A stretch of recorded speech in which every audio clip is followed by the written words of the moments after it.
Recently, I held a poll for my Patreon patrons where I asked them to vote for which previous 5 Stupid Things topics I should revisit.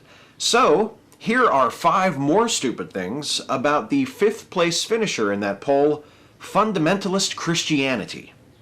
It's driven by fear of change. Though its followers fancy themselves the original, most authentic Christians, Christian fundamentalism, in its present form anyway, is a relatively young movement. It emerged not 2,000 years ago, but only around 100 years ago. Almost as important to modern fundamentalism as the Bible itself is a series of essays published between 1910 and 1915 under the collective title, The Fundamentals.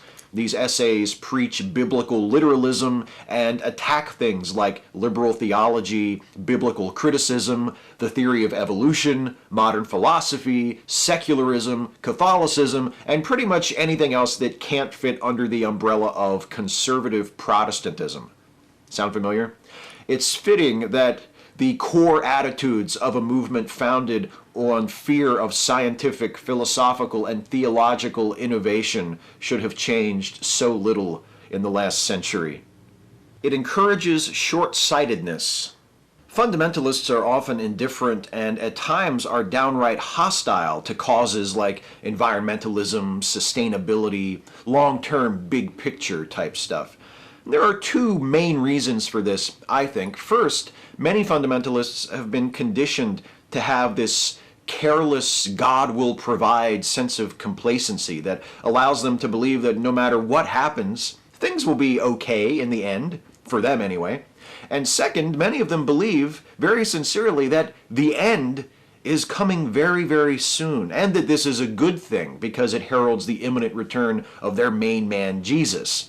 And the world is a fallen and wicked place anyway, so it's not like it's going to be any great loss. Why waste time and energy saving the world when God's just going to show up and shit-can the whole place soon anyway? It's an enemy of social justice.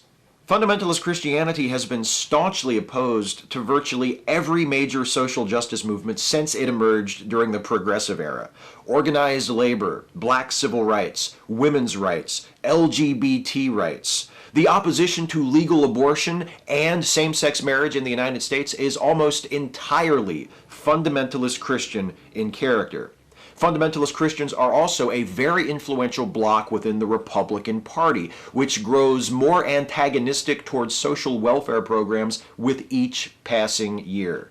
A bit odd, don't you think, for a group that worships a guy who, in the Gospels, repeatedly warns that we will be judged according to how we treat the poor?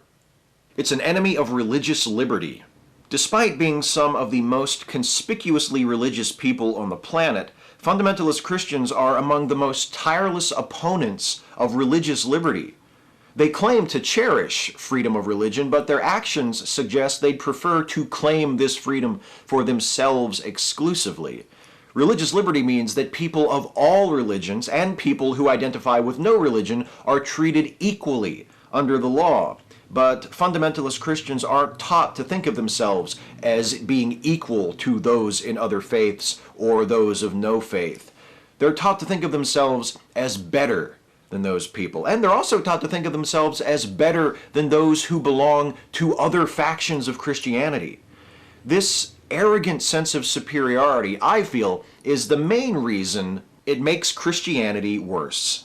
Fundamentalists are ideological purists. They fear not only change, but diversity. To a fundamentalist, Christianity's growth from a despised first-century cult to the most widely practiced and varied religion in the world is not a cause for celebration, but a reminder of how many have been led astray.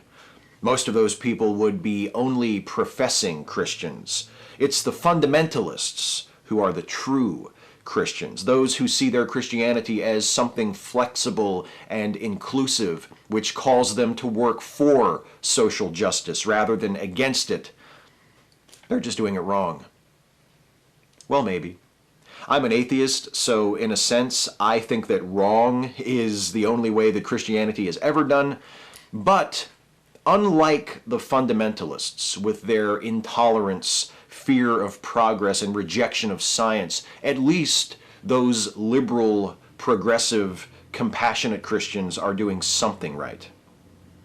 The hardest part is only picking 5. Catch you next time.